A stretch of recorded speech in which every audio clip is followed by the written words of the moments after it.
don't get so deep that you don't hear what we're saying and do what we tell you to do. All right? Like, don't make it deeper than what it is. All right? So I'm going to answer those questions, and I'm going to just take you through a quick process.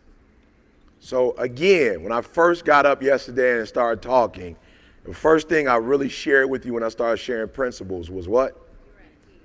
So peace is which part of your life, like which part of your life do you have to handle to get to a place of peace?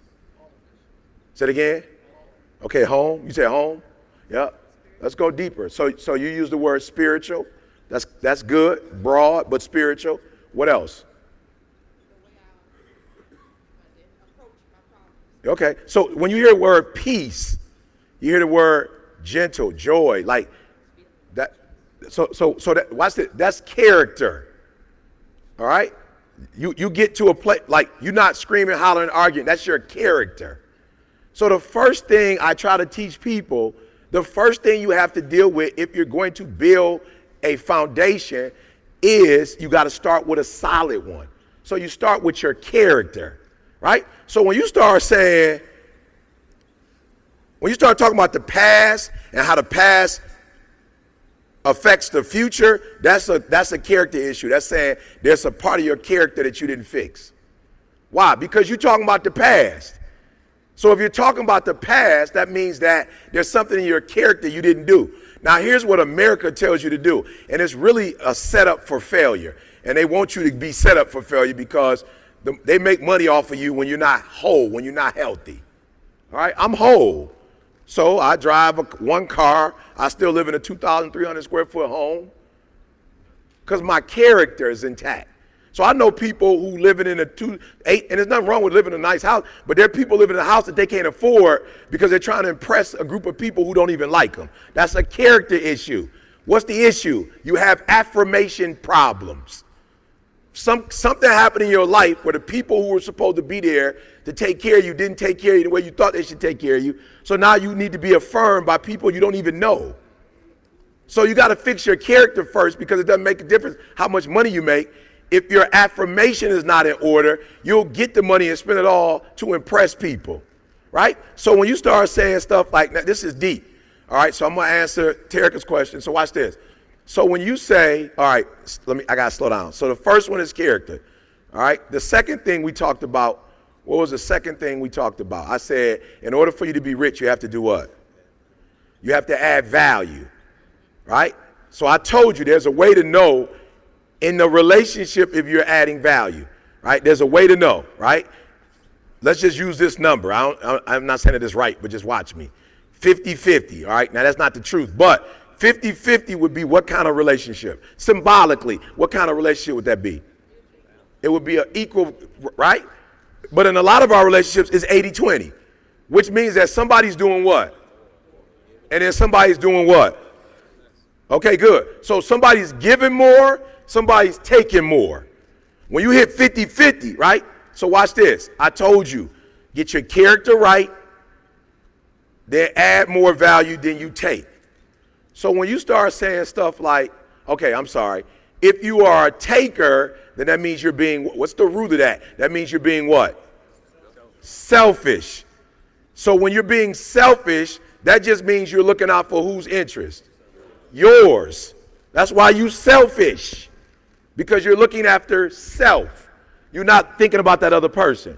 So when we start saying stuff like, I want my kids to, so that they don't, then we being what? Selfish. Now you think you coming from a good place because you're a parent, but you're being selfish, right? Let me tell you why you're being selfish. If I was to ever say I didn't want my kids to go through what I went through, that means I'm being selfish. Why? My kids ain't going through what I went through. Why would you even think they're going through what you're going through if you're there for them and wasn't nobody there for you?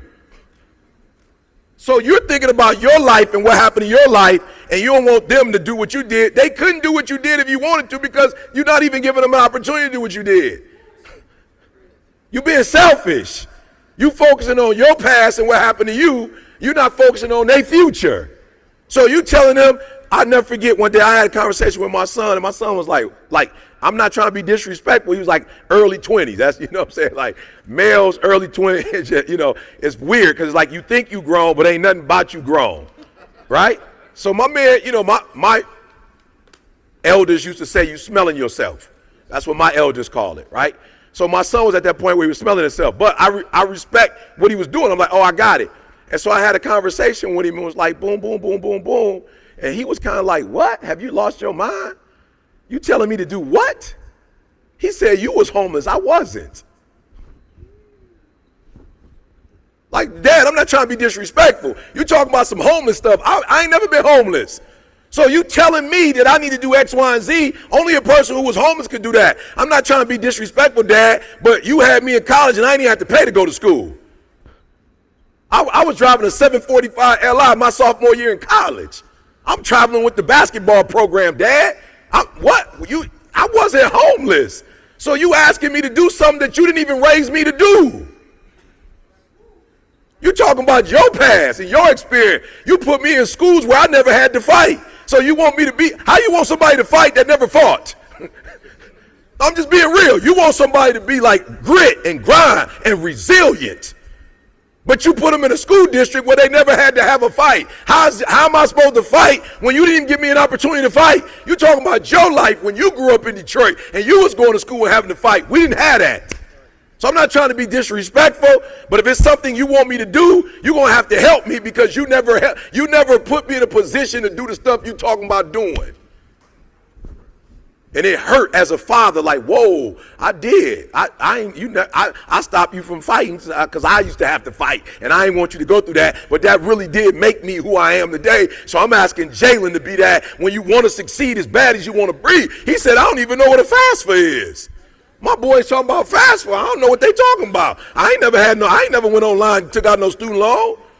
So now you want me all of a sudden to grind, but you gave me stuff, but now you want me to grind. You gave me stuff, but now you telling me he like, bro, you gotta help me. I'm not saying I don't want to do what you're telling me to do, but I'm just gonna tell you, you didn't prepare me. So when we say we don't want our kids to go through, they ain't going through what we went through anyway. So you're being selfish. So when you start talking about this person ain't gonna do this, you know, maybe I didn't do that, but you're being selfish. And anytime you're being selfish, it's never going to produce abundance. You're never gonna be blessed. So when people ask me why I do what I do, I don't lead you in the wrong way because I understand that if I do that, I could get some quick money, but I'm not into quick money. I want to build a long relationship. I want to build a solid foundation. I want us to be, so the first thing you have to do is you have to work on your character, because what happens when you become, no disrespect, but you look at these guys who are making millions of dollars playing sports, but then you hear the stuff that's going on in their personal life, that's because you had a lot of talent but no character to go with the talent. All right, now I want to show y'all how I blew up real quick. All right, I want y'all to talk back to me. When you think about ET and the brand, what are some of the things that you think about? Integrity. That's it take longer to make money doing integrity than to do the wrong thing. I grew up in Detroit. My homies was doing the wrong thing. They was making big money quick and fast, but they don't have it no more. Integrity take a while, and that's why a lot of us get discouraged, because you do it the right way and then you don't see the money and then you quit. But to C's point, when you're building wealth versus riches, it's going to take longer. If you're doing a steak, I can get you a hamburger in about, I don't know, ladies, help me out. You all in the cooking industry. A hamburger takes what? 10 minutes? For a good hamburger, 10 minutes. Bad one probably take about 5. You know what I'm saying? I'm just being real, like a little inferior one already made frozen boy. Right? How long does it take to cook a steak? I don't know. I'm asking somebody. Okay, I want it like cooked, not raw. I want it cooked. She's like, it depends. Like, give me medium rare. 12 minutes? Watch this. You got people that'll come in and they'll want you to cook their steak and have a fresh vegetable stuff done in 10 minutes. I'm like, boo, you ain't at no fast food restaurant. You at a restaurant. Like, it's going to take us time that we got to wash our hand, prep it. Like, we giving you a fresh meal. Now, it's going to take longer, but it's going to be healthier on your body. I can get you something quick, but that's going to eventually turn into cancer. Are you hearing what I'm saying? And y'all rushing stuff. What I'm trying to tell you is, don't say you follow me if you're not following me. I work in the spirit of integrity. You got to work in integrity. Because if you do it the right way, it's going to last. All right, so when we're raising our children, when my son said that, I didn't go like old school, go like, don't talk to me like that. I went, okay, I ain't like the fact you talked to me like that, but I'm going to have to go in the mirror and do something. Yep, you're right. And guess what? He called me the other day and needed some stuff done. I said, I'm not doing it. He was like, Dad, I need it. I said, remember when I told you, you told me that it's time for me to stop. I got to stop now. Now you got to learn, you on your own now. But Dad, you used to, and I did. I was wrong for that. And I shouldn't have co-signed for an apartment for you. You should have got your own in the first place. But we're going to do right now. I'm going to operate in the spirit of integrity. You were right. You went off on me. I'm going to show you how this real thing is done. Go get it on your own, and you're going to get to see what happens. No, but when you go on your own and it don't work the way it worked when it was with me, you're going to get the lesson now. And now you ain't going to be able to be like, I'm mean, I'm whatever, because you're going to be dealing with the whatever. You know what I'm saying?